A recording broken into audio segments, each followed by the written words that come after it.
Well, hello and welcome everyone on behalf of the Princeton Initiative in Catholic Thought. My name is Marcus Gibson and I serve here as Executive Director. I'm delighted this afternoon to be introducing Professor Dennis Turner for the Inaugural Jacques Maritain Lecture. As people are settling in and joining us, let me just say a few more words about the Initiative in Catholic Thought and the Maritain Lectures. The initiative is a new project of the Catholic Princeton community that aims to sponsor and organize high-caliber courses, lectures, seminars, and other offerings relating to Catholic thought. Those interested in learning more about the Princeton Initiative in Catholic Thought can do so by following the link in the chat. One of our offerings is the Jacques Maritain Lecture Series, named after the great 20th century French philosopher who taught as professor of philosophy here at Princeton from 1948 to 1952. In the words of Professor Robert Schoon, who was department chair at the time of Maritain's appointment, Jacques Maritain was an eminent scholar who has also rendered notable public service to his country and to education throughout the world. His presence here will lend distinction to the university as well as to the Department of Philosophy. He is a philosopher-theologian with a high degree of theoretical competence and a wide range of practical experience in contemporary problems, which should greatly enrich our philosophical studies. The aim of the Maritain Lectures is to continue enriching our shared study of such questions by showcasing work of the highest caliber at the intersection of philosophical and theological reflection. Now I'm delighted to introduce our inaugural Maritain lecturer. Dennis Turner is the Horace Tracy Pitkin Professor Emeritus of Historical Theology at Yale Divinity School and visiting faculty here at Princeton. Professor Turner has taught and published extensively in philosophy of religion, metaphysics, ethics, political and social theory, and medieval philosophy and theology, with an emphasis on the links between the traditions of Western Christian mysticism and of negative theology. His more recent books include Faith, Reason, and the Existence of God, Julian of Norwich, Theologian, Thomas Aquinas, A Portrait, and most recently, God, Mystery, and Mystification. Today, he will speak to us under the title Reason and the Mystical. After the lecture, there will be time for Q&A. Please feel free at any time to submit your questions via the Q&A button at the bottom of your screen. And now, Professor Turner, I'll invite you to unmute yourself, share your screen, and get us started. Let's now turn our attention to Professor Turner. I can't start the video.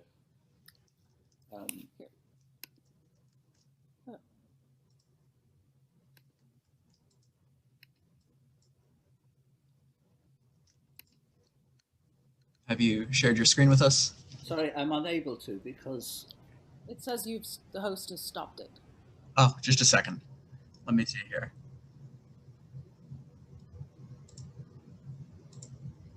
Has that done the trick? Are you able to share your screen now? I click on click on it. Hold on. Yeah, there you go. Yeah, I think so. There you go. Oh yeah, I can see me, so I don't know if you can. We can too. Okay. Well, thank you. Thank you very much for that introduction. It's a very kind invitation of yours to deliver a lecture in the name of Jacques Maritain here in the university where once he taught. It delights me to do so in a special way, and among others, for a sentimental reason, all of my own. It so happens that just when my university teaching career is coming to an end with this semester, your invitation calls to mind the occasion at the very beginning of it, 60 years ago, when, as a second-year undergraduate in philosophy at University College Dublin, I came across for the first time one of Maritain's major works, the Degrees of Knowledge. It's a work containing perhaps his most fully developed case for a proposition that is distinctively his, one to which his title gives neat expression, that knowledge comes in degrees, and he thought in degrees linked on a single continuous scale, a scale that extends from the natural and mathematical sciences through logic and the philosophical disciplines to theology, and beyond into the mystical. Knowledge, Maritain thought, is a ladder of infinite length, reaching from the natural sciences to the mystical, from the earth into God. This claim has intrigued me ever since, and in due course I'll attempt to explain why I think it is once important and at the same time problematic when considered in relation to the conduct of our universities' practices of learning. In fact, back then in 1960, there were two questions that arose for me from my reading of his degrees of knowledge, and they stay with me to this day. First, whether it is actually true that there are degrees of knowledge. Secondly, if there are, how are they ranked? And then, arising from these two, is a question that bothers me still today. What the consequences are of any such ranking for our practices of teaching and learning in our universities here in America. For me, the first two questions arose with particular urgency when in 1976, I moved as a university lecturer from the philosophy department in University College Dublin to a department of theology and religious studies in Bristol University in England. I made that move principally with a view to finding a place more receptive to the idea of philosophy as to its scope, the nature of its questions, and the historical resources and traditions it could call upon in answer to them, that had begun to piece together in my time as a student and university teacher in Dublin. The Maritain I read in Dublin caused me a problem for all of these. In that philosophy department in University College Dublin, indeed throughout the university as a whole, a surprisingly strict secularization of teaching and research was enforced. Nor was it enforced by whim or by anybody's individual policy, but as a matter prescribed at the university's foundation in 1908. By its charter, passed by British parliamentary statute some 15 years before Irish independence, it was laid down that no religious opinions, beliefs, or subject disciplines should at any point find their way into any of the university's official proceedings. With the result that to this day, there's never been a course, never mind a department of theology, nor even a department of religious studies ever permitted in the university. I've taught in many a university since, in Britain and in the United States, and in none of them have I known of a restriction on the teaching of religion quite so strict and so absolutely enforced as a matter of founding charter. You may well wonder what the purpose of this restriction was and what the story that led to such a general exclusion of the teaching of religion from the business of the university. There was a number of pressures of quite different sorts that favoured this strikingly secularist restriction, two of which, you might be surprised to know, came from Catholic Episcopal quarters. In those days, before political independence from Britain, the Irish Catholic bishops had every interest in keeping the teaching of theology exclusively confined to the pastoral training for clergy alone, and therefore the control of it in their own hands, which in practice meant that for them, theology best stayed safely confined within their own seminary institutions. There, independent lay influence was neutralised. Goodness knows they seemed to wonder what lay people unmonitored by bishops might do with theology if let loose with it within the universities. The second reason was more complicated and had to do with some tense and difficult politics at the time of the university's foundation in 1908. The Catholic bishops clearly took the view that it would be better, safer at any rate, to agree to a rule of wholesale secularization within the teaching of the newly founded university, and so to a statute removing all religious parties and interests, including therefore their own, from official involvement in the university's business. Better that than to run the risk of an established Protestant monopoly on it. This episcopal calculation of the Catholic interest sounds today extreme, unecumenical and narrow-minded. But at the time it was understandable. The bishops had already had trouble over issues of the control of teaching in higher education in Dublin, especially when they caught wind from John Henry Newman's celebrated lectures on the idea of the university, delivered in Dublin, of what he proposed as the founding principle of a Catholic university there. It was all too open and intellectually beyond their control as bishops. If theology, he had said, was in some way its point, you need all knowledge freely taught to do it well. In his own way, Newman too, therefore, thought that knowledge comes in degrees. It was therefore not hard to see where this was going to end. The bishop's interest in the secularisation of university life in Ireland was provoked by a sort of dog-in-the-manger tactic.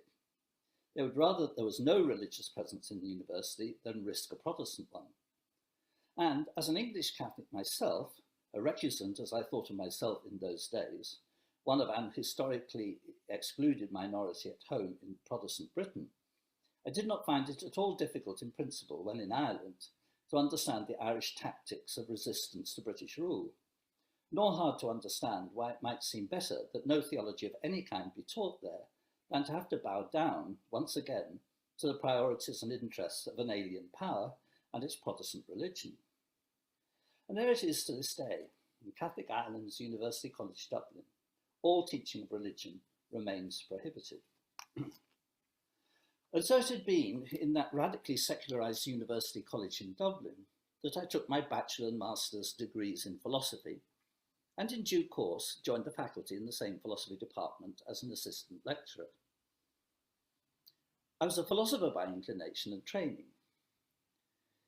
In University College Dublin, they gave me leave from my teaching for 2 years and paid for me to go to Oxford to begin my doctorate, under the philosophical supervision of R.M. Hare, whereafter I returned to my academic position in the Faculty of Philosophy in Dublin. You might suppose that in such secularised circumstances, I should have been perfectly happy with the conditions of my work there. After all, the secularising notions that had kept the theologians at bay should have left me with the free hand that philosophers need just to get on with the philosophical interests that preoccupied me at the time, mainly in theoretical ethics, political theory, and epistemology. But it was not so. In no time at all, I began to have an increasing number of what one might call Maritain moments, occasions when the strict secularization imposed upon my work was inhibiting my teaching even as a philosopher. Whatever about Maritain's views in theory, in practice it began to seem to me that he was right, and that indeed knowledge does come, as he said, in degrees, on a ladder of some sort, and that these degrees are linked, indeed importantly linked with one another, in sequences that yield to no interrupting gaps between the philosophical and the theological. Specifically, it was in reading Thomas Aquinas that I came to think that if pushed to their limits, philosophical questions anyway make certain theological questions inescapable. Willy-nilly, they will arise unless you intervene to prevent them. I'll say more about the nature of those links in due course. Let me just say ahead of time, and in a summary fashion, that I found myself increasingly entertaining problems of philosophy that seemed to demand something more than philosophy for their solution. Or, more explicitly stated, and in terms closer to those of Jacques Maritain himself, that there are degrees of knowledge, that they're connected inseparably in a hierarchical arrangement, and that this hierarchy straddles any formal divide between the philosophical and the theological. And so it was that after 17 years in Ireland as undergraduate, graduate student and young lecturer, in 1976 I returned to the UK and took up a position in Bristol University's Department of Theology and Religious Studies as a lecturer in the philosophy of religion. My new position seemed to me to allow a certain freedom to pursue the course of personal intellectual development in a way that my position in University College Dublin had not, enabling my work of writing and teaching to move across the boundaries that history and politics had created in Ireland between the philosophical and the theological disciplines. It was in that context that I found myself beginning to take a wider interest in topics and literatures that just of their nature straddled all boundaries between philosophy and theology, most especially in theories of knowledge embedded in the Western Christian mystical traditions. I began to read John of the Cross, the anonymous cloud of unknowing, and Thomas Aquinas, with interest still philosophical in origin and energy, but with a sense that to fail to see those interests as inevitably and inherently raising questions of theology was to misunderstand them even as philosophy. And without that pressure that I'd experienced in Dublin to keep philosophical questions under philosophical controls, I was able to think through in practice issues of the relationships between the two disciplines. Instead of having to find ways of avoiding the issues, there in Bristol University, I found that I could make of them an open and an explicit agenda. Get your questions from philosophy, I said to myself, and do any such theology as you have to, as required, adequately to address them.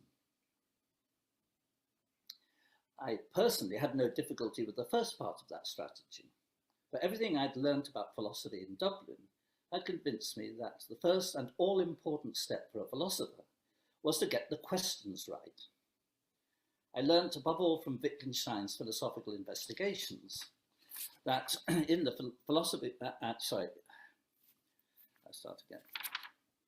I learned above all from Wittgenstein's philosophical investigations, then in the philosophy of mind from Elizabeth Anscombe's Intentions, from Peter Geach in philosophical logic, and more than from anyone else, from Plato, or at any rate from Plato's Socrates, that the agenda of the philosophers was set above all by its questions, and that all depended on getting those questions right, rightly framed, rightly articulated. For I'd learnt from my philosophy professors in Dublin that badly formulated questions, such as those I thought I found in Descartes' Meditations, were bound to lead only to bad answers, such as those that I detected in Hume, between them leading Western philosophy as a whole astray, the consequences of which are still with us, Wittgenstein's criticisms notwithstanding. It was in that same spirit that I remember hearing, I think from Tony Kenny in Oxford, how Wittgenstein was asked what he thought of the work of Thomas Aquinas, to which he replied that while he could not make much of his answers, he thought very well of his questions. That was no mean compliment, considering that Thomas Aquinas' Summa Theologiae is a work whose edifice is built out of nothing but a sequence of questions. One after the other, you get that incessant utrum in Latin. Is it true that? Followed by one by that enormous structure of acutely defined but much contested theological propositions. Even significantly, at the very outset of the sequence, the question whether it is true that there is any God at all for this discipline to be about. All in all, there are some 4,700 of such headline questions in the Summa Theologiae alone. I've counted them. And that's in a work that he left unfinished. The significance of such thinking for me professionally was that in my new department in Bristol, I was called upon to ask the philosophers questions, but was left free to seek the answers wherever intellectual need would take me, even were that place to be occupied by my department's theologian colleagues. Now, I can very well see why an American academic would be at some loss to know by what rule of consistency such an academic arrangement could be justified. In particular, you might want to know on what account of anything you could justify a department of a secular university offering the undergraduate degree courses that I undertook to teach in that strange conjunction of, I quote, theology and religious studies, end quote.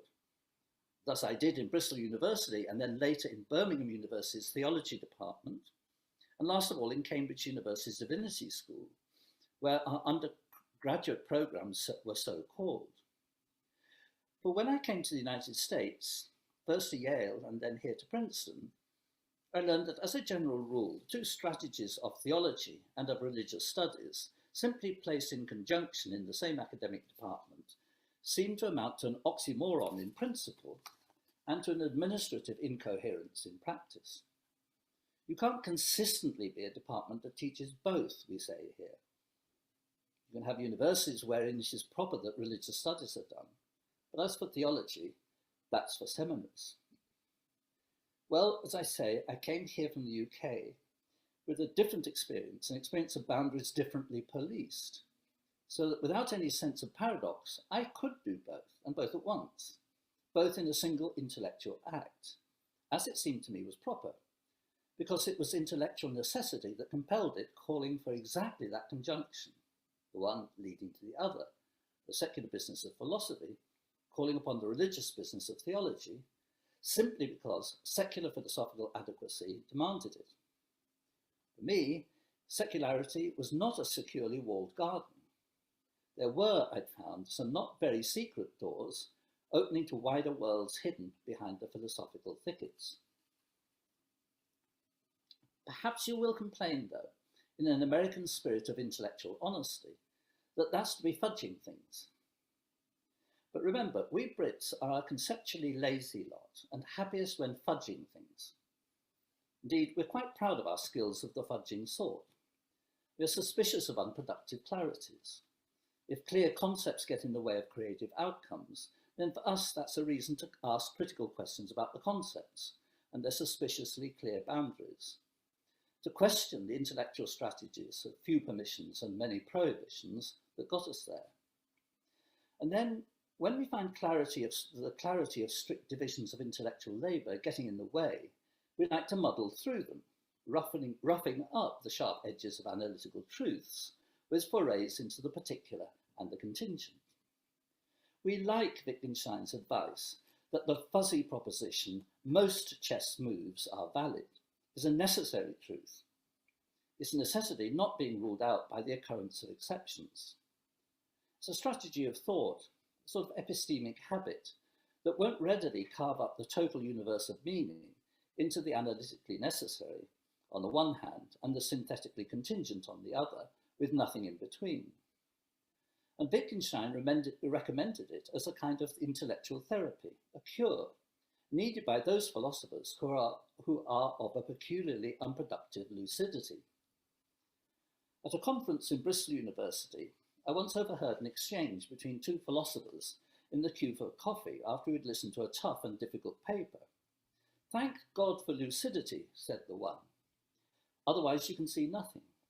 "Thank God for opacity," replied the other. "Otherwise there's nothing to see."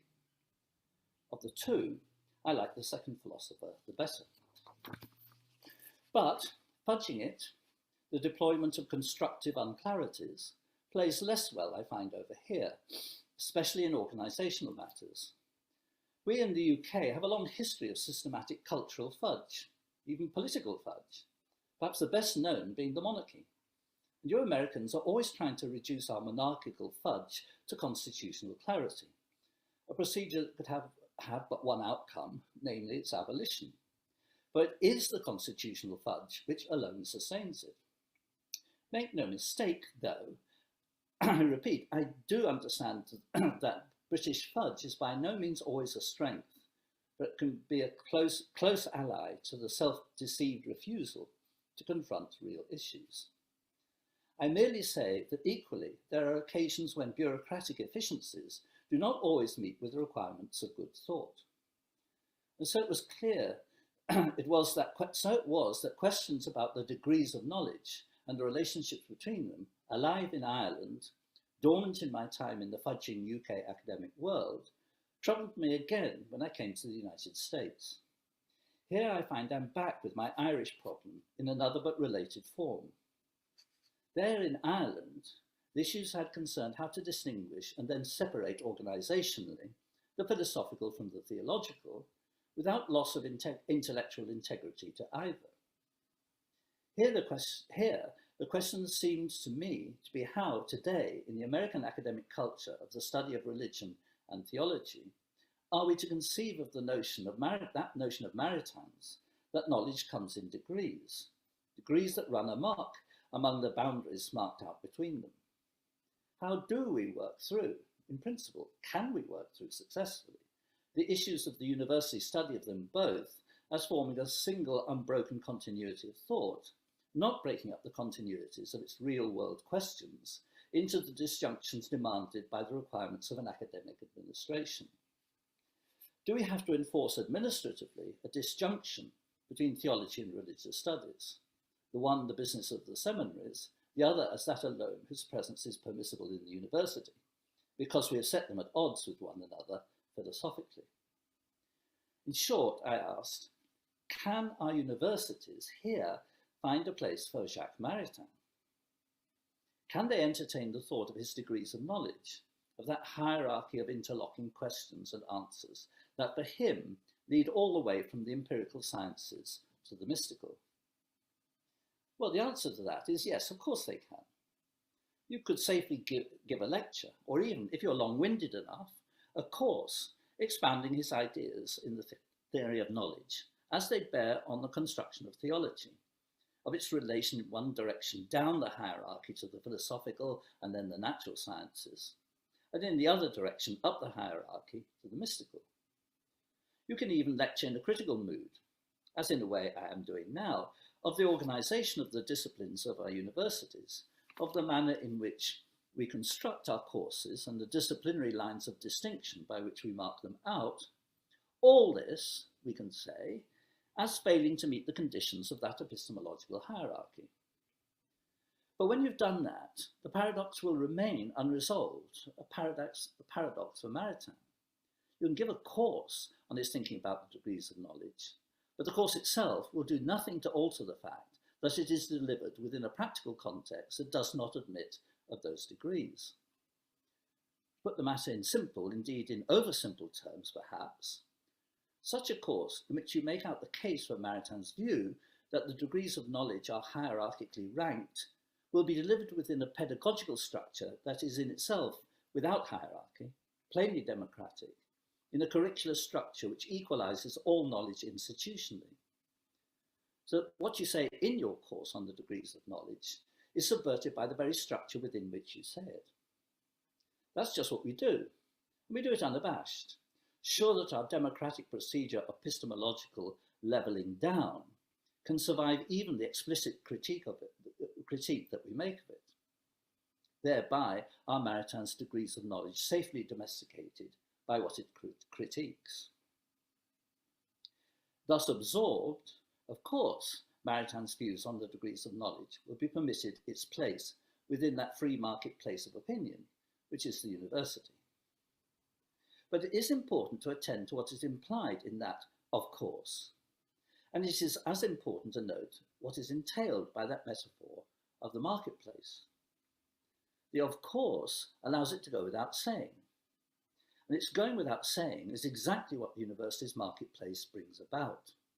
That's just how it works, we say. A marketplace is a mechanism of equalization.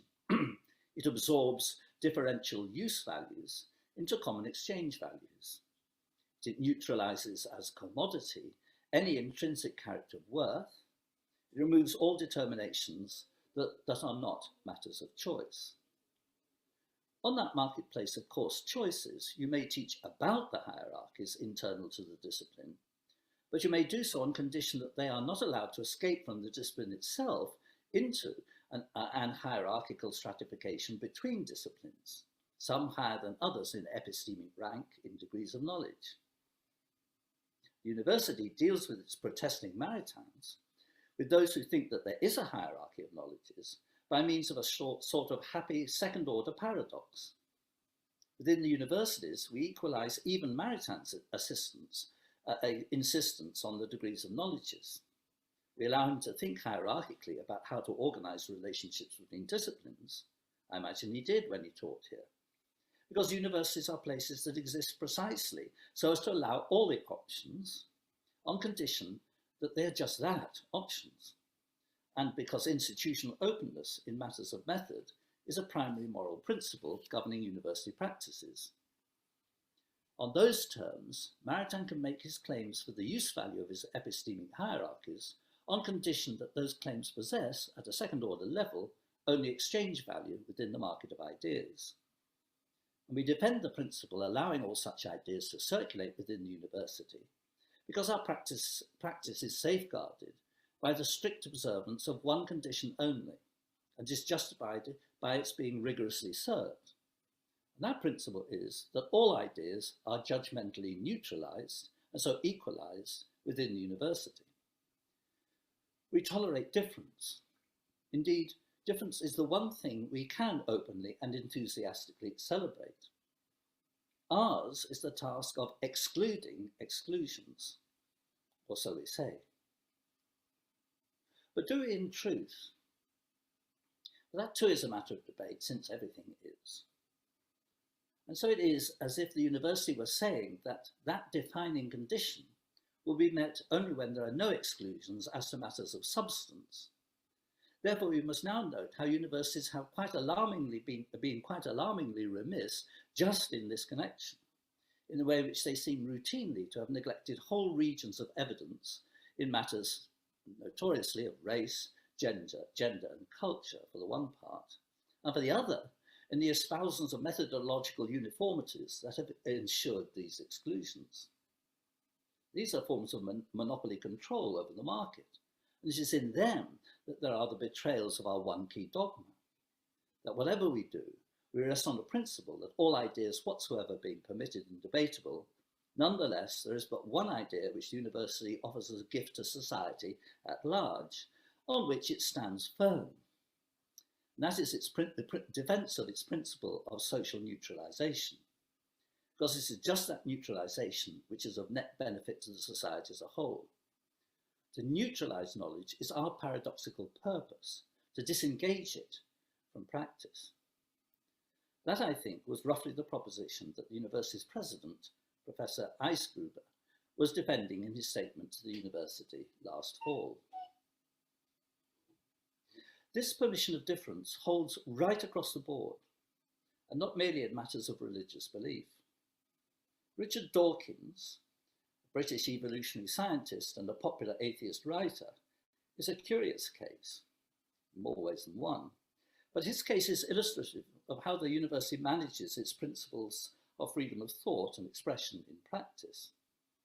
In person, a committed secularist, he is in fact far from being a disciplinary democrat in any sense that would allow for methodological diversities of the sort that universities profess systematically to promote.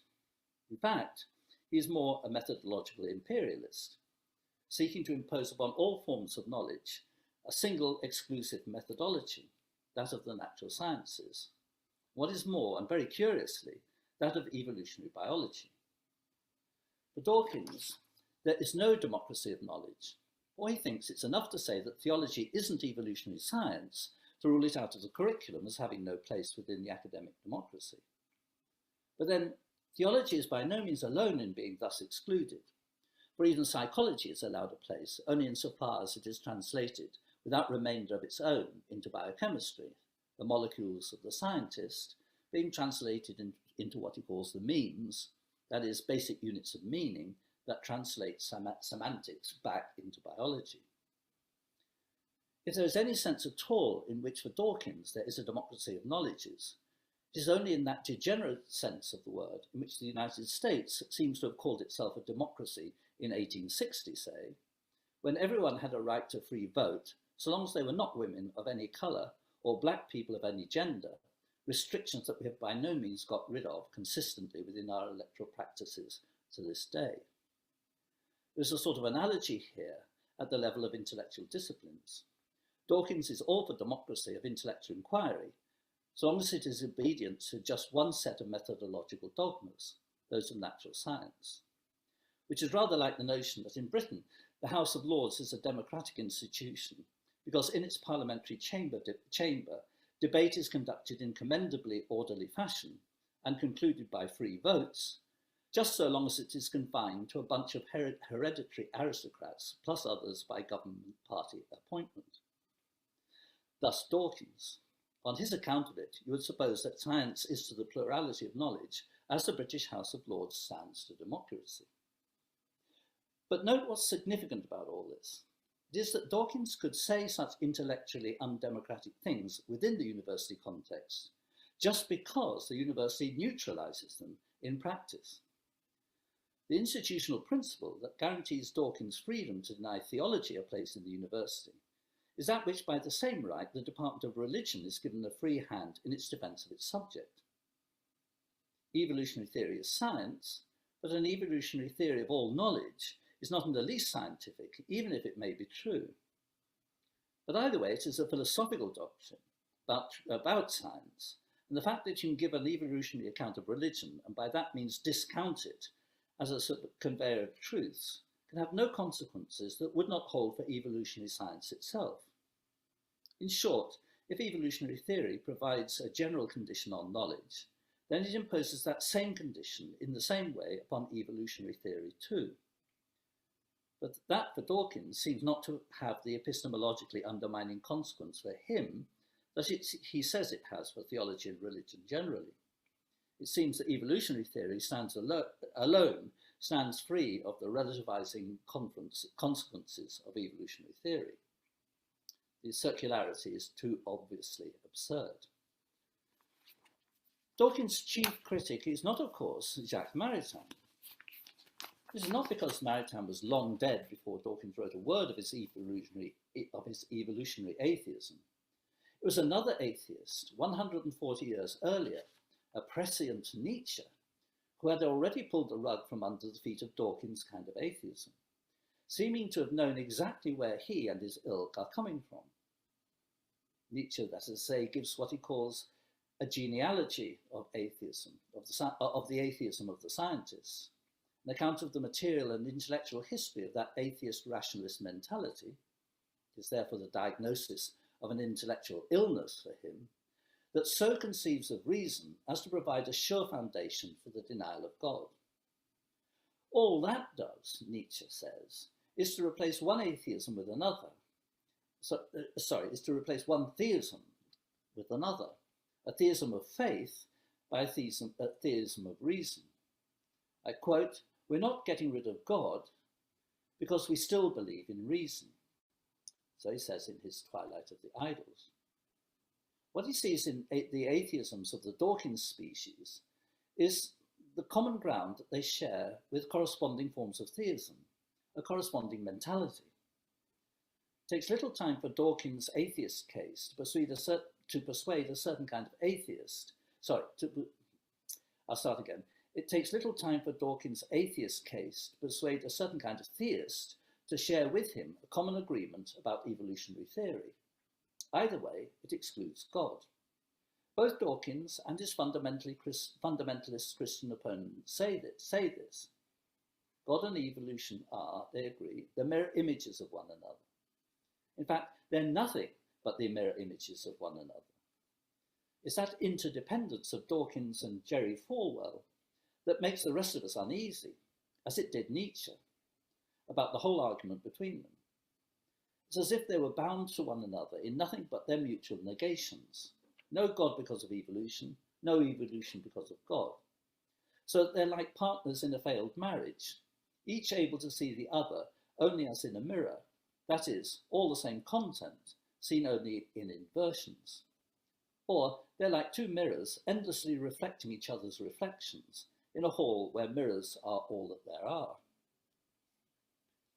Nietzsche, the destroyer of the hall together with its mirrors, will have nothing of either, nothing of atheism's reflection in the mirror of fundamentalist Christians, or of fundamentalist Christians in the mirror of Dawkins' atheism.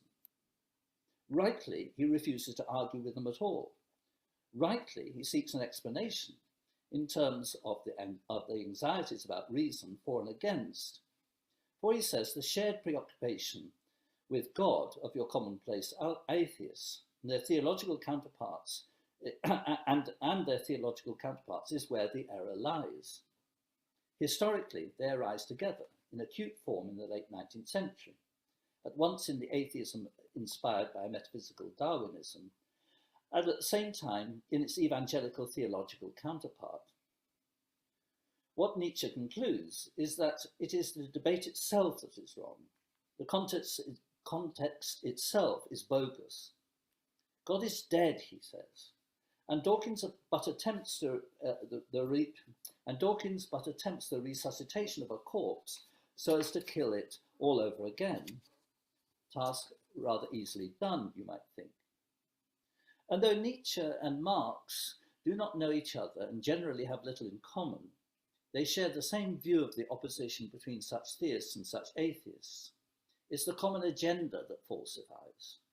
It is as if the theists and the atheists feel equally constrained to respond to the prosecuting counsel's leading question, have you stopped beating your wife yet? And the one, Dawkins, says that he has stopped, which means that he was beating her, and the other says that he hasn't, which means that he's beating her still. It is this instinct to wish a plague to be upon both their houses that governs Nietzsche's atheism.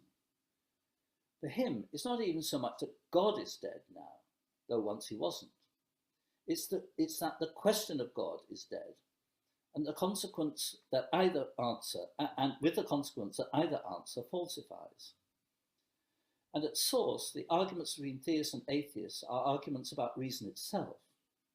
If God is dead, it is because reason is dead. Life is not an argument, Nietzsche says.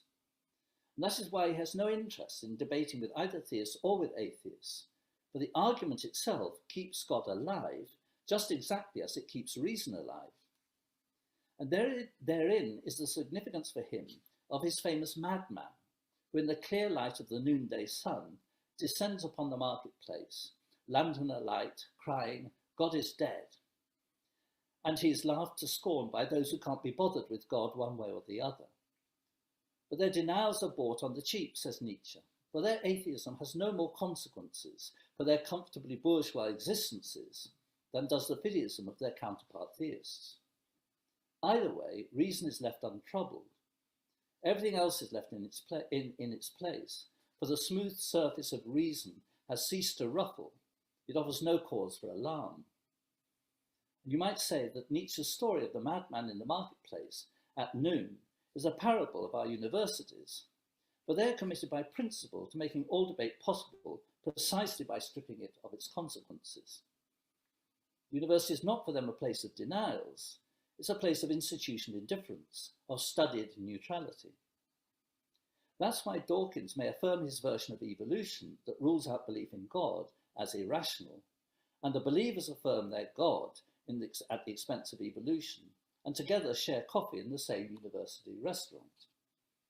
This is just on that account, in virtue of that conception of reason, according to which in a university every belief can be entertained on condition that it has no consequences, that Nietzsche's madman, for the time being defeated, throws down his lantern and leaves the marketplace. For Nietzsche says, his time, I quote, has not yet come. Universities, says Nietzsche, are there to ensure that they never will. For my part, I find little that could not have been predicted in all this. I don't find Nietzsche all that surprising, right as I think he is in his diagnosis of the intellectual disease that he uncovered in its symptoms. To me, he seems right, and obviously so, but what we have created is a marketplace of knowledge, in which, like it or not, admit it or not, God is either in fact dead or else is but another market commodity, which comes to the same thing. But the further truth is that to fit Nietzsche into the container of university options involves a level of irony that goes far beyond the university's permission that the atheism of Dawkins relies upon, so as to be present atheistically in an intellectual world in which the study of religion is permitted with equal liberty. For the normativeness of Dawkins' conception of reason excludes religion, but Nietzsche's critique of reason is a critique of Dawkins too, just insofar as his rationalism belongs within the same world philosophically as does the irrationalism of the theologians. It is in that connection that both can find their place within the range of options made available by the liberal university. And Nietzsche seems to know where this is going. When the madman appears in the market and announces the death of God, the atheistic bystanders laugh at him. Quote, has he been lost then? Asks one. Did he lose his way like a child? Asked another. Or is he hiding? Is he afraid of us? Has he gone to sea, emigrated? Thus they shouted and laughed, one interrupting the other.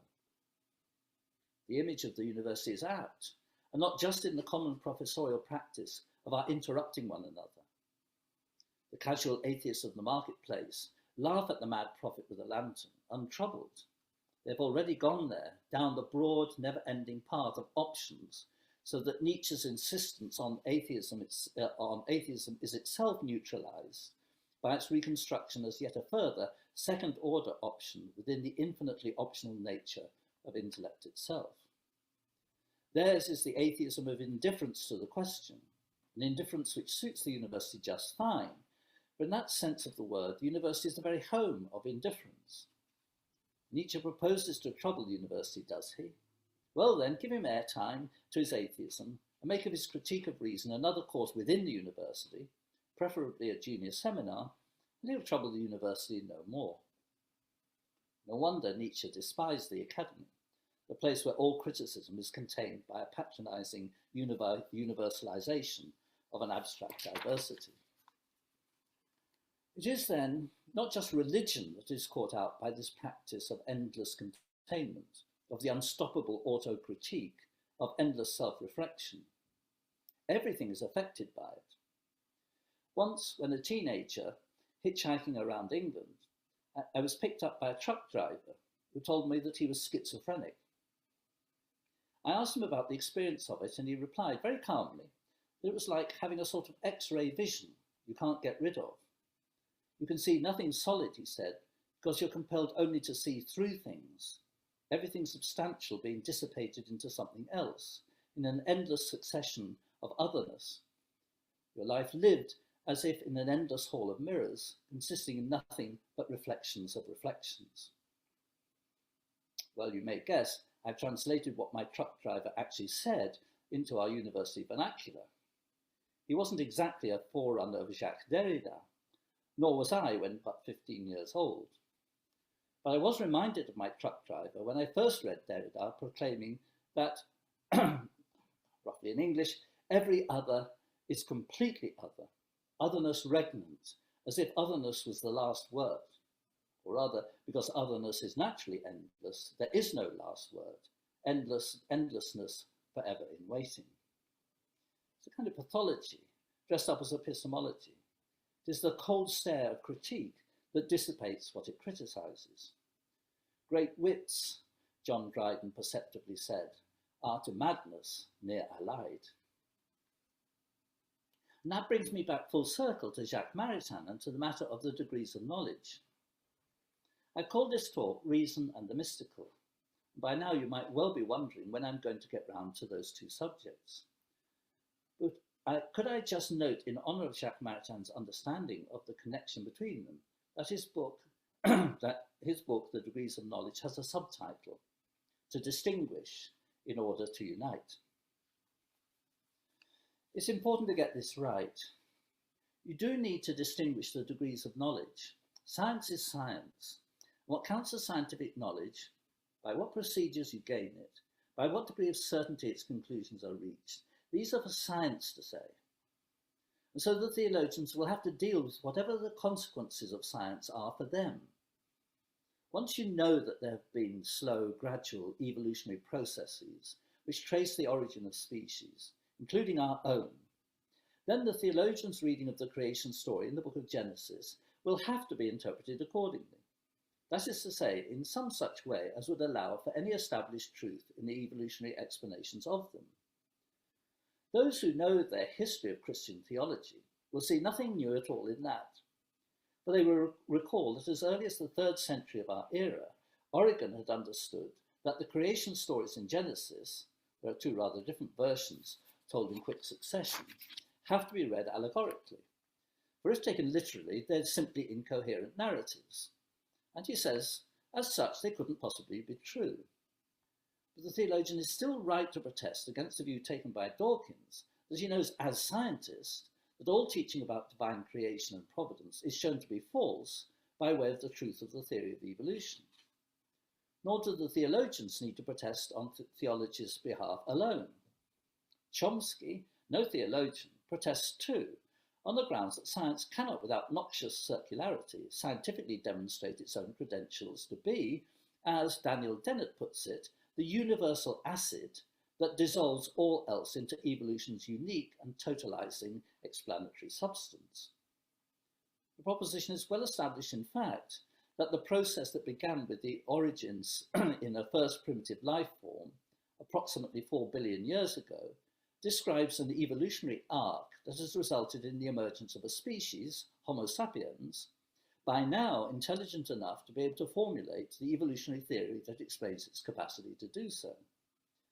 And whereas I'm no scientist and unable to judge with what support in the evidence such a claim can be made, I am in a position to say what Dawkins has no credentials whatsoever for disputing, that there's simply no theological issues raised by this, one way or the other.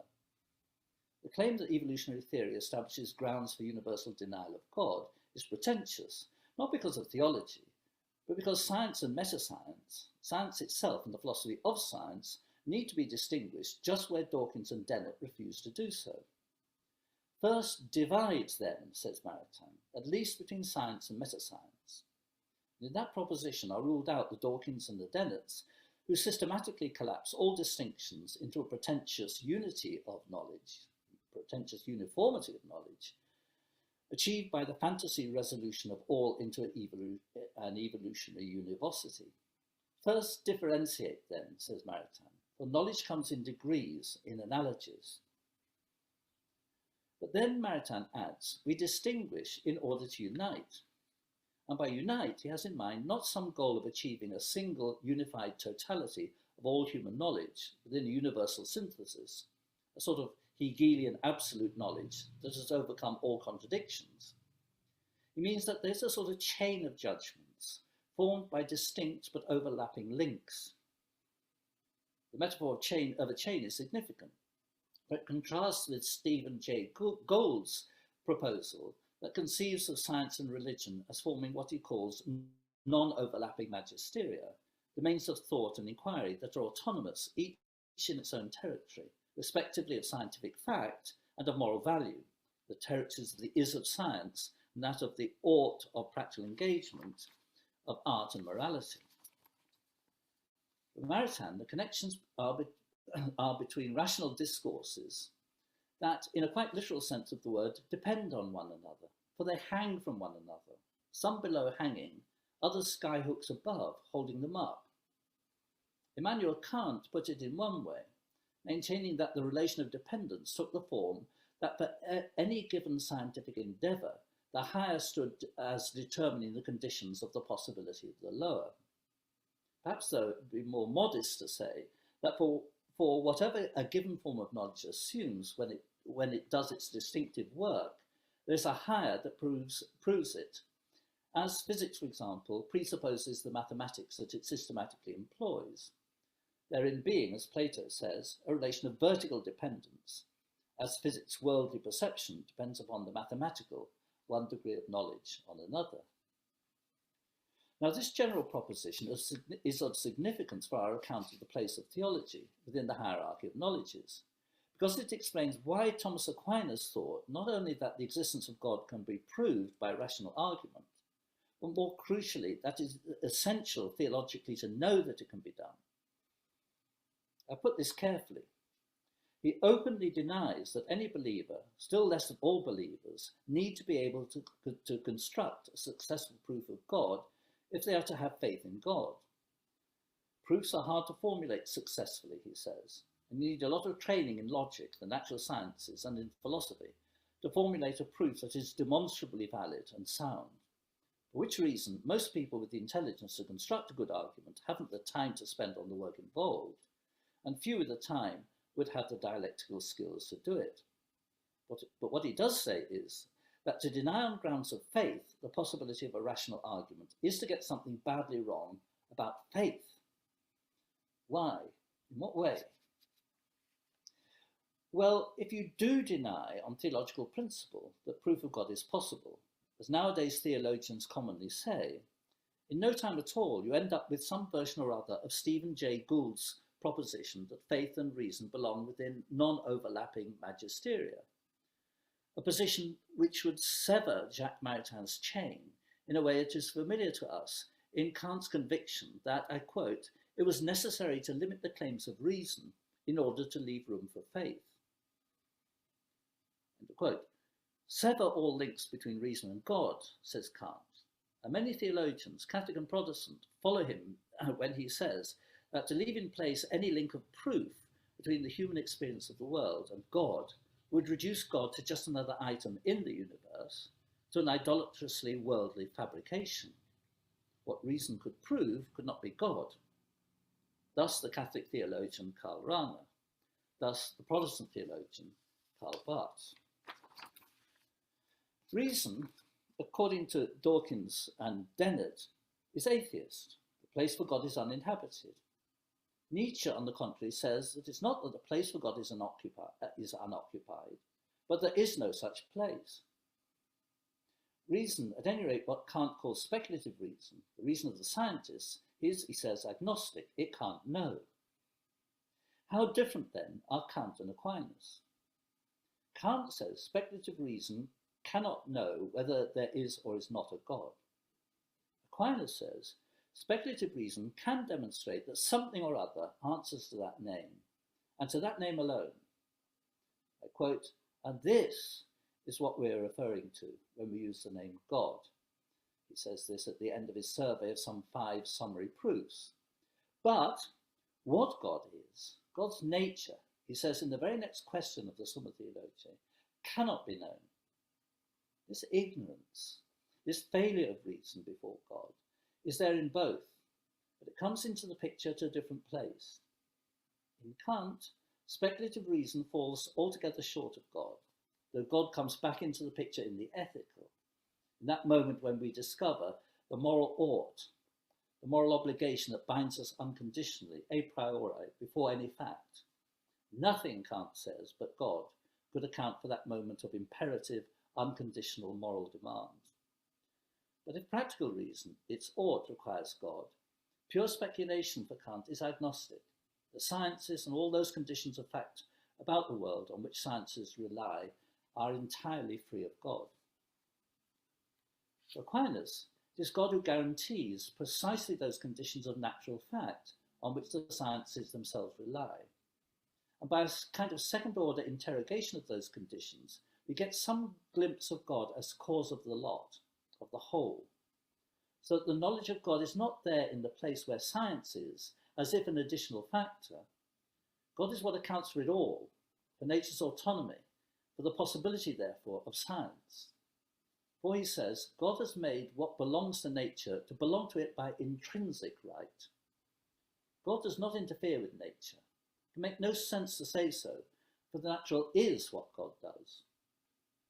Therefore, he says, exactly that which shows God to exist, also at the same time, and in the very same act of knowledge, shows God's nature to be beyond our ken. I quote, "In this life, we do not know what God is. And so it is that by grace we're made one with God to that which is unknown to us. Quasi ei ignota is the Latin. If for God the sciences are free of God, for Aquinas they are made free by God. Thus Aquinas, thus Maritain. Our universities are Kantian. As for Kant, so for our universities, speculative reason knows no God, and practical reason, the moral, wherein God is known, lies outside the university's value-free domain. That is why a Kantian will have no quarrel with the value-free account of university practices of learning, of their secularity. It is only within this picture of the university's essential secularity that the Department of Religion is tolerable, because its teaching remains, I quote Kant again, within the bounds of reason. It teaches, and therein it is, in that very phrase, the bounds of reason, that at last we get to the fundamental point wherein the difference is generated between Kant and Maritain. For Maritain, in this he follows Aquinas closely, reason knows no such bounds. For Kant, the sensuous world defines the limits of reason. That which cannot be grasped within the forms of space and time cannot be known speculatively. For space and time, the forms of sensibility determine reason's limits. Aquinas agrees that all our knowledge is grounded in the forms of sensibility. But for him, space and time are not reason's limits, they are reason's opportunity. For the animals that we human beings are, Aquinas says, we are essentially ecologically grounded. Nonetheless, what is distinctively human about rational animals is shown in that primary exercise of questioning without ceasing. Questioning is reason's defining act. like those 4,700 questions that Aquinas asks in his Summa Theologiae. This Aquinas, those unceasing questions come, as Maritain says, in degrees, and reach no end in question-stopping answers, for they spiral away into answer-stopping questions without end. Such is the trajectory of Maritain's degrees of knowledge. Its impetus is that of a reason that reaches beyond the Kantian, an impetus which reaches beyond a priori limits, not so as to disappear beyond the sensuous, for its energy does not leave the world behind, but rather constrains the familiar sensuous world, our homeland, to yield up the knowledge of its ultimate source. There, for Aquinas, the world speaks God, but it does so only when all a priori limits are abandoned.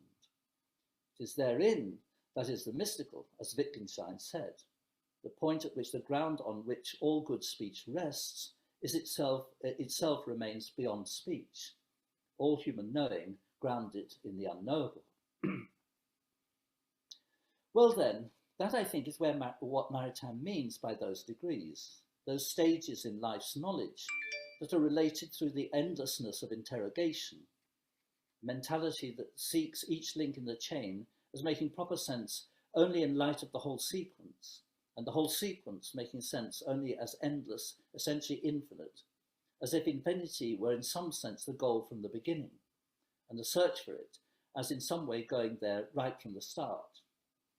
Et hoc, he says, it's this, quod omnes dicunt Deum, it is this that all people call God. Well then, this is what I've been doing in one way or another since 1959, I guess. At any rate, that is what I now think I was doing in those 60-odd years. I've loved it in an uneasy sort of way.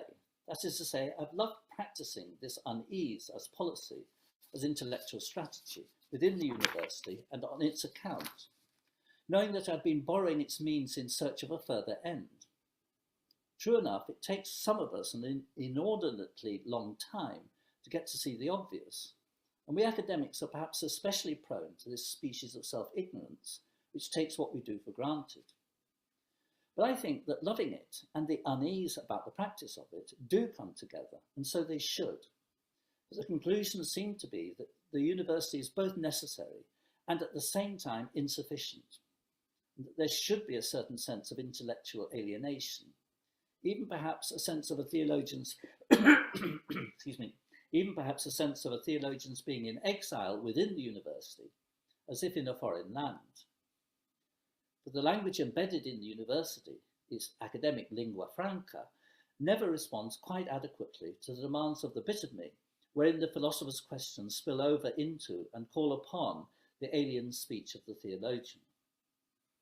700 years ago this year, in his essay on vernacular poetry, his De Vulgari Eloquentia, Dante complained of the failure of the Italian dialects of his time to measure up to the demands of the lyric. So that poetry, he said, is like a homeless vagrant wandering about Italy in search of a language and a community fit for its task. Well then, sometimes it seems like that for the theologian, in that the language of theology has no home of its own, no abiding city, and that it is what in America we call a resident alien, there, but not quite a citizen, either in the university or in the seminary, neither of them a final home adequate to its intellectual demands. But perhaps it's no bad thing if in its character as a vagrant tramp, theology awaits its true home elsewhere, in that place of the mystical, that, I quote, all people call God. Thank you.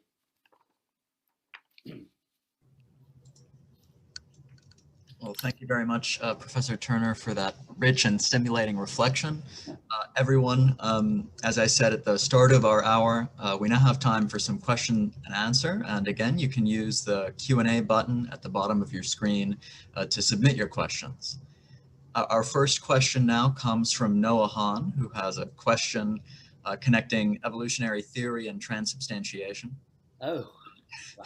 Bring up all, Professor Turner. Noah asks, why should we be more certain of contemporary evolutionary theory than we are of the empirically backed thesis that, for example, bread does not transform into human flesh. From the perspective of empirical science, both of these theses are possibly wrong, but probably right. Well, I don't know about the second one being probably right. It sounds to me outrageously wrong. Sorry, can you put that second one again? So here are our two theses. Yeah. One, contemporary evolutionary theory. Yeah. And second, the empirically backed thesis, for example, bread does not transform into... So it does not transform. Does not. Okay, yeah. No, bread doesn't transform. So I'm not quite sure what the question is addressing. If it's addressing the believability, the credibility of transubstantiation, and putting it in some way or other on a par with the credibility of evolutionary theory, then I think that's probably where the mistake comes. I mean, I think a point that I was making earlier on in my reflection was that one needs to get a sense of what a question is addressing. And you see, if Jacques Maritain says knowledge comes in degrees, so do questions. So my question would be, what makes you think that those two propositions are on the same level, such that you can compare their degree of credibility? Because the question of evolutionary theory, is up for grabs depending upon the facts. The doctrine of transubstantiation, so-called, is not an empirical question. There's simply no way you could test whether it's true or false. It's a matter of a belief. Now, as to whether it's inherently false because self-contradictory, that's another matter, and I think it is well open to a matter of argument. I don't think it is inherently contradictory.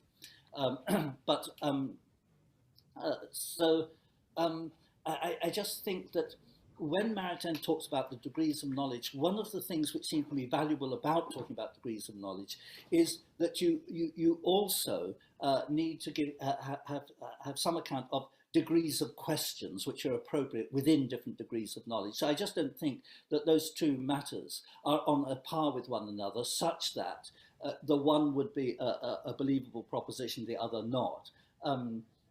So I think I don't have a direct answer to that. I just find the whole question itself inherently puzzling. The question and we need to get together to talk quite a lot before I can give a proper answer to that question, because I think the question is badly formulated. And we would need to discuss in what way it is and what way it isn't. Do you see what I mean? I think that's probably, we need a dialogue, rather than, because I'm just baffled by the question. We can all hope that we'll have the opportunity, the circumstances in which to have such dialogues again in the flesh. Yeah. Oh, we should, yes. I mean, this is what makes universities so much fun, right? And I don't mean fun in some sort of trivializing sense. I think there's a joyousness about a place in which you can have these questions addressed. And so, but it does take time, and universities are about taking time. And pat answers won't do. So I'm sorry, questioner, I don't have an immediate answer because we need a long conversation to get into it. That sounds like passing the buck, but it's out of respect for the genuine character of different degrees of conversation and talk. I just don't think those two cases are parallel. I'm sure I speak for many of us when I say that it's often the informal intellectual encounters that are the most... Oh, the pub, for heaven's sake. Yes, that's where we ought to be, but alas, we can't. Someday soon, we can all pray. I'll channel Noah's question. I'll follow up on his behalf, and I hope, Noah, I'm channeling the spirit of your question correctly. Professor Turner, does Maritain's work on the degrees of knowledge give us a rule or a guide for being able to tell when the questions we're comparing are or are not on the same level, to use the language that you were using earlier? Yeah. Or would Maritain rather just send us back to the subject matters themselves and have us adjudicate there? Actually, I find Maritain not particularly clear in addressing precisely that kind of question. He skips very quickly from, as it were, the empirical scientists sorts of questions and how they get answered, and then the meta questions which belong there. And I threw in Plato, because Plato actually has some clarity about, for example, the difference in level between a question in what you could call natural science. He doesn't call it that, of course. What you could call natural science, and analytical questions, which are of the kind that for him geometry constitutes, or as he puts it, the mathematicians. So there you've got different levels, because, among other things, you can't get empirical science going unless you've got available to it coherent mathematics. And then you need a view according to which the mathematics is appropriately the language in which to address the questions concerning the natural world.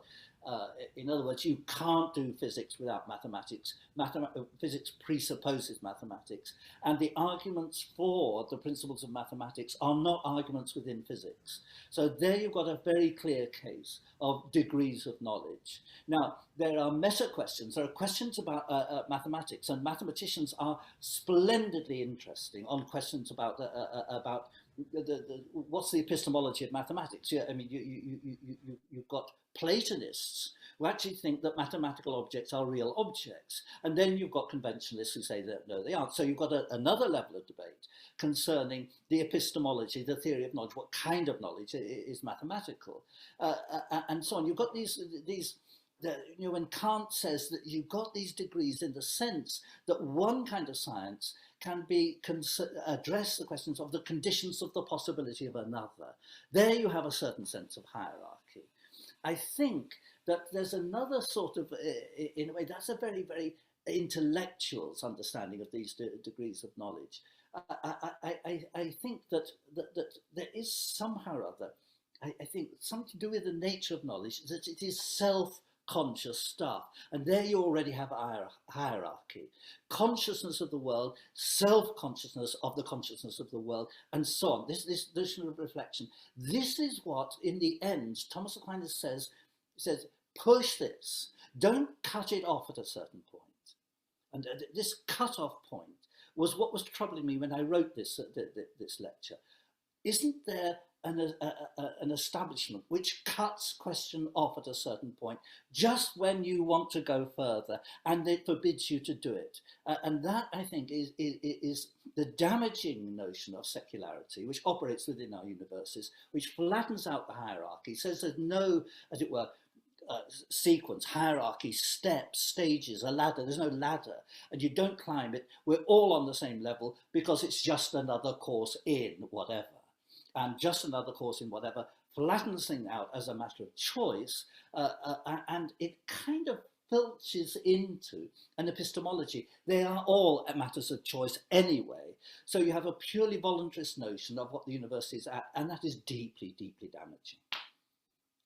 Sorry, that's passionate, but anyway, I think I've been at this game for 60 years, and I think I'm entitled to be passionate. So there you are. You get the heart pumping, Professor Turner. Thank you. And thanks again on behalf of Noah for that generous answer. Our next question comes from Mark Johnston. Mark Johnston, I'll go ahead and promote you. And let me see here, just one moment. Professor Johnston will ask his question live. Can you hear us? Mark, can we hear you? Yes, can you hear me? I can, yeah. First of all, Dennis, I thought that was fabulous. And particularly well timed, given that you are finally stepping away from the university to look back at it all.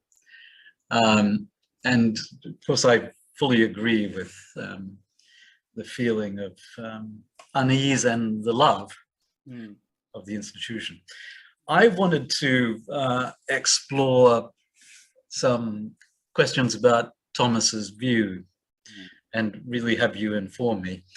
How is the remark that he makes, that is, we cannot know what God is, how is that, in your view, made compatible with his thought that God is subsisting existence? And moreover, with the Platonic, kind of Neoplatonic idea that he's the eminent exemplar of goodness, of power, of rational personality. These seem to be insights, not complete insights into his nature, but important insights into his nature from which other things follow for Aquinas.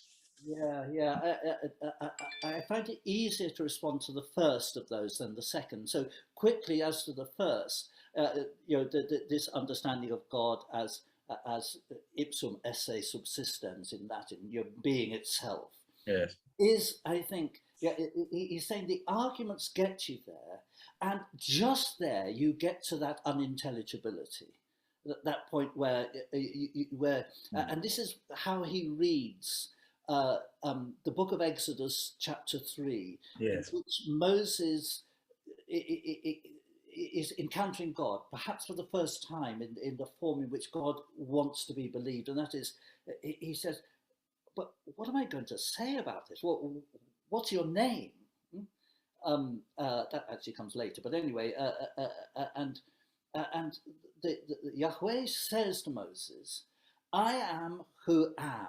Or actually, I understand from Hebrew, I don't know Hebrew, but actually the Hebrew is in the future tense. I will be what I will be.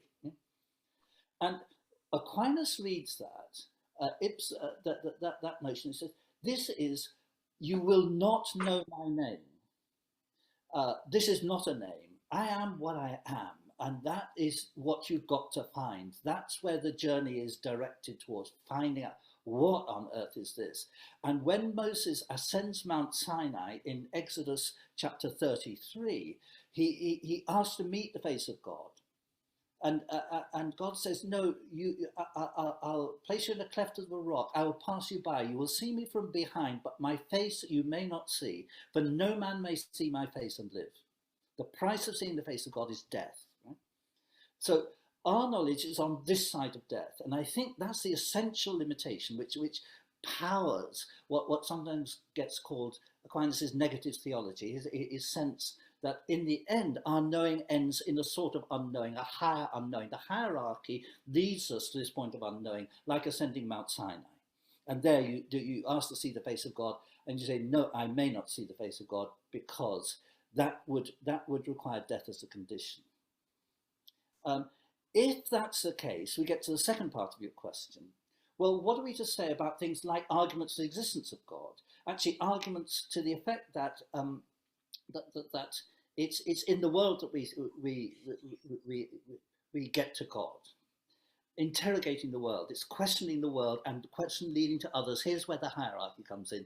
The questions interrogate questions, and you stop it artificially. Now, only artificially, and that's, in a way, it's the artificiality that I was talking about, in the sense of the construction of knowledge as stopping at a certain point. You can't teach it in a university if you go beyond this point. And I think what Aquinas is saying is that we know God only from God's effects. And that goes together with the negative theology, your first question, but the answer to which is somewhere in Exodus, that actually we do know God in a certain kind of way because we know the story that God has written about himself, his autobiography, as it were, in the world.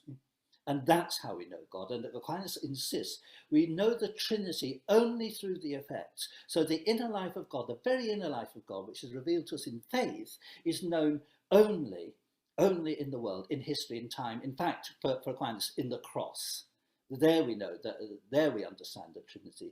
That's when the man Jesus dying on the cross prays to his Father. And yields up the Spirit, and the Trinity is somehow the known in that immediacy of history, time, in our world. And so now, putting those two together, that on the one hand the unknowability of God, the other that this unknowability is somehow or other present within our own history and time. That, I think, is what Aquinas means by the word sacrament, a sanctum secretum. He says a holy secret. It's holy, it's available, but it's kind of secret. It's present within the time and history, but unknowable finally, not finally, capable of being included within our history and in our time, which is why you see, if the university represents, as it were, global knowledge, our knowledge of the world, then there's a certain point at which you have to step out of the university in order for this knowing to happen. I think something like that. Sorry, that's trying to cram an awful lot into answer. But yes, I think we do not know what God is, Exodus 3, Exodus 33, and then the sense that, well, if that's the case, then the traces of God are to be found within the world itself.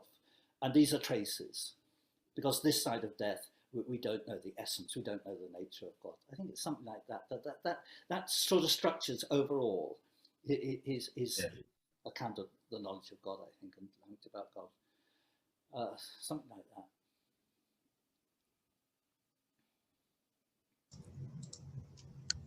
Well, thank you very much for that rich response, Professor Turner. Our next question comes from A.J. Marsh, a question on the relationship between mysticism and theology. Yeah. Hello, can you hear me? Yes, I can. Thank you very much, and thank you for that wonderful talk, Professor Turner. I was hoping you could say more about the difference and the overlaps between mysticism and theology. As I heard you talk so much about theology, I was wondering more about that. Yeah. I was aware of that. I mean, to be honest with you, I was trying to follow a line of thought. It got a bit repetitive, and it rather squeezed out a sort of a more extended account of what I think we need to understand about the mystical. I mean, just the shape of the book that I was referring to, Jacques Maritain's book, is that it's really divided into two parts. Part A is about Thomas Aquinas, and Part B is about John of the Cross. And it's that bit, as it were, and the connection between the second part and the first part of his book that you're asking about, I imagine, but at least that's the way I understand it. Well, what about the mystical? If there are degrees of knowledge, there's this notion of the mystical. I'm suspicious of talk about the mystical, to be honest with you. I mean, I know I talk about it a lot, but that's largely because I'm skeptical of certain notions that don't connect the mystical directly with the other degrees of knowledge. And I think the point that I would want to make about Jacques Maritain on the mystical is that he does understand the mystical as belonging with an account of the degrees of knowledge generally. And therefore, it is an ordinary thing. You see what I mean? That it's not the thing that you have a list. I mean, I do it myself. Damn it!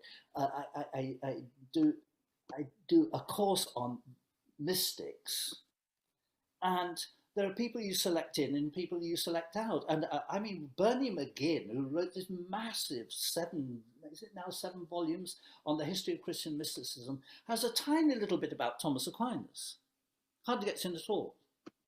Because there's a notion of mystical as that extraordinary, exceptional, outside the circuit business, a business which has a different epistemology, a different account, it comes from somewhere else than the other degrees of knowledge. And it's re-engaging the notion of mystical with the other degrees of knowledge, which to me seems important. And the idea of doing so is powered by what I find in Thomas Aquinas, and that is his sense that the mystical is contained in bread and wine. Right?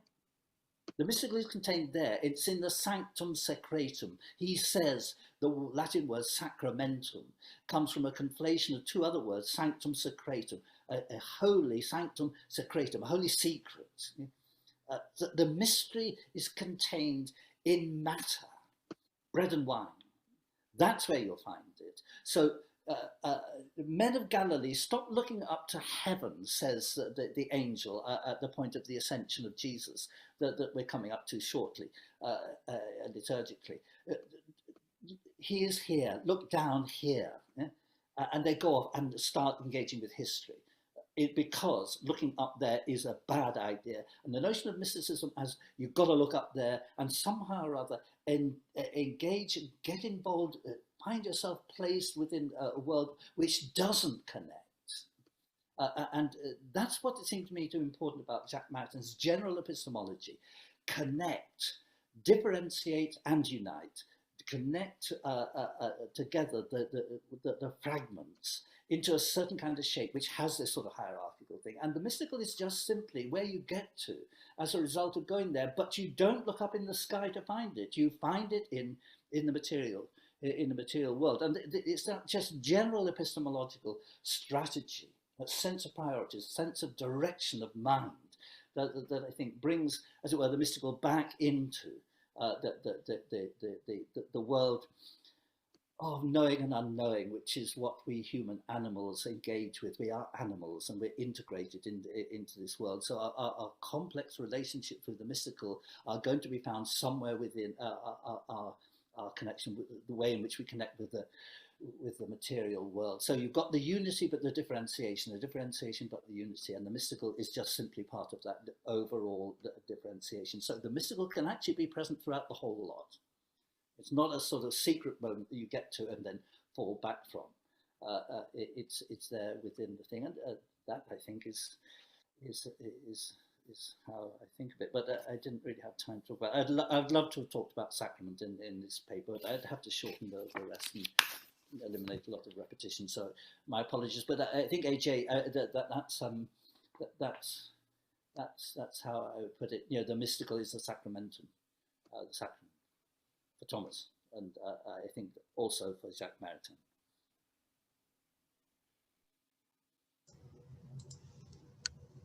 Thank you very much. I think I'll indulge myself at this point and ask my own question as a follow-up, which I was struck by as I listened to your remarks. It connects up with AJ's question about theology and mysticism. I wanted to ask whether Maritain, as you read him, Professor Turner, can help us think about the relationship between what's given in the mystical or in mystical experience and what can be articulated, what can be put into words. Yeah. So there's a strand of thinking in many of the figures that have influenced you, whether it's Dennis the Areopagite or even Wittgenstein, that tend to drive that sharp wedge between the mystical and what you can put into words or what you can communicate. Yes. Can you help us out there? I think I'm unhappy. I don't know why. I'm uneasy about the notion that somehow or other there's that there is an experience which you can identify on the one hand but can't put into words. I'm just uneasy in general about that notion that because you see, I mean, if you can identify it, that is by way of putting it into words, and you know, finding a place for it within our ordinary ways of transacting meaning, of addressing meaning for ourselves and transacting them for somebody else, for others. So I'm just a little bit uneasy about attaching the word experience too definitionally to the word mystical, as if the mystical consisted in a distinct kind of experience. It's there that when you read John of the Cross, he's actually drawing you away from that. He's saying no, it's not that you've got some special kind of experience. He's very critical of some of the evidences that he's got from working with the Carmelite reform of people who actually seem to claim for themselves an apart experience, an experience which cannot be drawn back into the general understanding of the degrees of knowledge, and for him there are degrees of knowledge. I mean, the ascent of Mount Carmel is a work of John of the Crosses in which he talks precisely about degrees of ascent. That this does work in degrees, but they're connected with one another. And he's very critical of people who claim for mystical experience who actually behave badly. That you know, a test, and Teresa of Avila is very sharp on this. The test of the genuineness of a mystical experience is to be found in the moral life. That if there isn't an integration between the two, if it isn't a ladder with steps that are integrated with one another, if you try to identify in terms of some exceptional kind of experience and try to put your finger on this exceptional kind of experience, it degenerates into a kind of esotericism, which I think is very, very dangerous. And this is what Teresa of Avila and Jonathan Cross are very, very strong about. The question of genuineness. The answer to the question, how genuine is it? Well, does your spiritual advisor think you're just living in fantasy land? Listen to somebody else talking, listen to somebody else. Don't make claims for this in terms of just your experience, as if your experience was so incalculable that there were no tests of it. So I think just a little bit suspicious of the idea that there is an experience, the one which we call mystical, which is separate from the rest. That breaks up the ladder, do you see what I mean? There's no continuity to it left if you do that.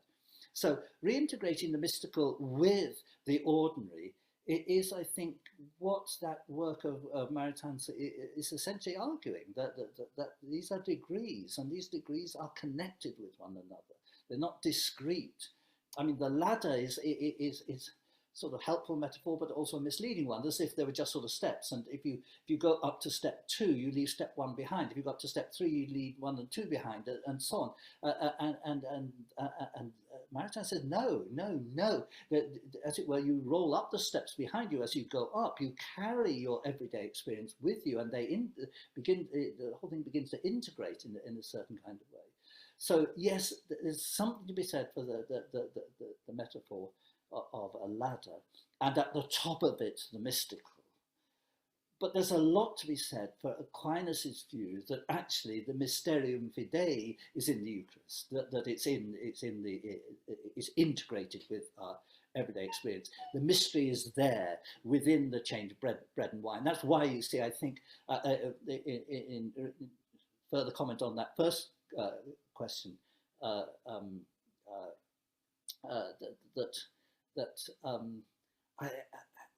think this notion of degrees of knowledge mean that you cannot set on the same plane that the two questions concerning evolution on the one hand and Eucharistic change on the other. Yet they are connected with one another. And I think it's the attempt, to get that divide in order to unite, distinguish in order to get clear about this integrated structure is I think, very important. And the same with the mystical.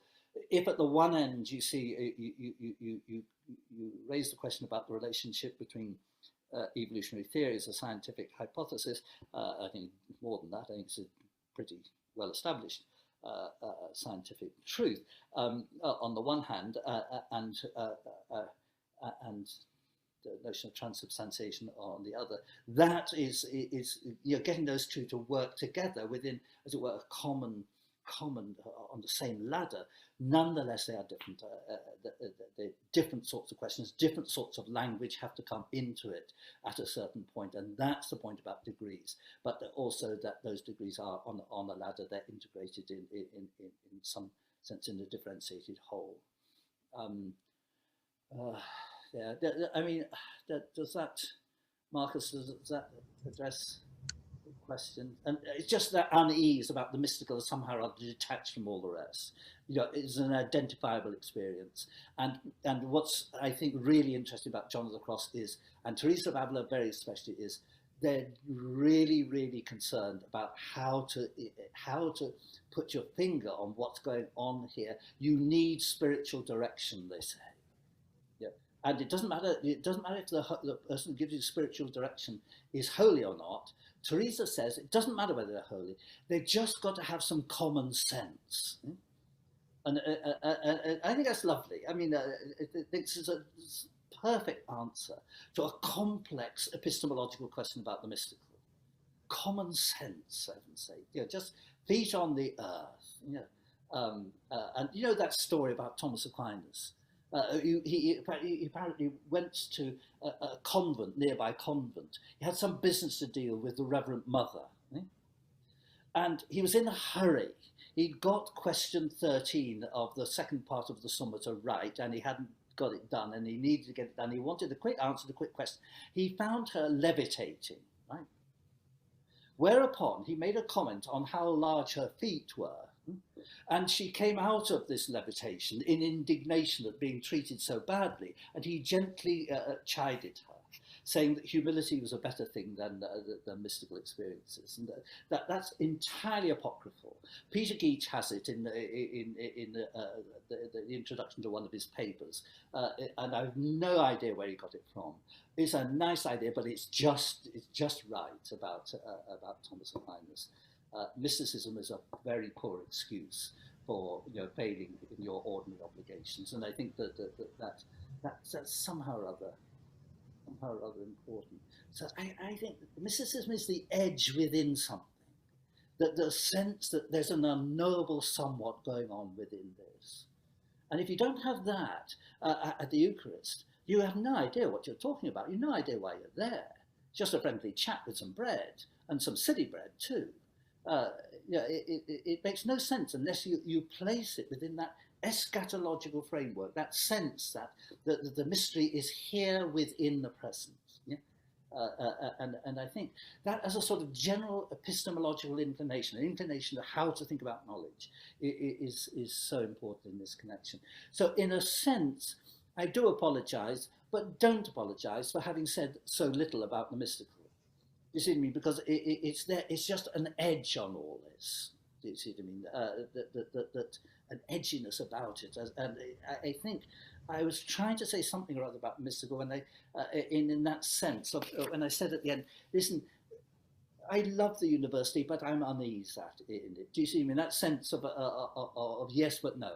And I think it is it's the same idea. Yes, of course it's a meal. Of course it's a meal. And the only thing is, meals can speak in ways that totally surprise us, that give us a sense of the history of the universe. It's contained in a petty little piece, a wafer, a pretend piece of bread, because it doesn't even look like bread. It's sort of squashed flat, and if you give somebody bread like that, you won't eat it. In that sense, it's so trivial, so utterly trivial, that it's in that total triviality that the history of the universe is understood. The meaning of all human history is there every time, and that I think is the mystical. Do you see? That's hidden. Of course, it's hidden. It's a mysterium fidei. It's a mystery of faith. Well, on that healthy note of humility, as relayed to us from Peter Geach, Professor Turner, thanks again so much for these rich reflections and this opportunity to think together about Maritain's work. Thanks to all of you as well in the audience for attending. Again, for those of you interested in learning more about the Princeton Initiative in Catholic Thought, you can do so by following the link in the chat. And thank you again, Professor Turner, on behalf of all of us. Well, thank you.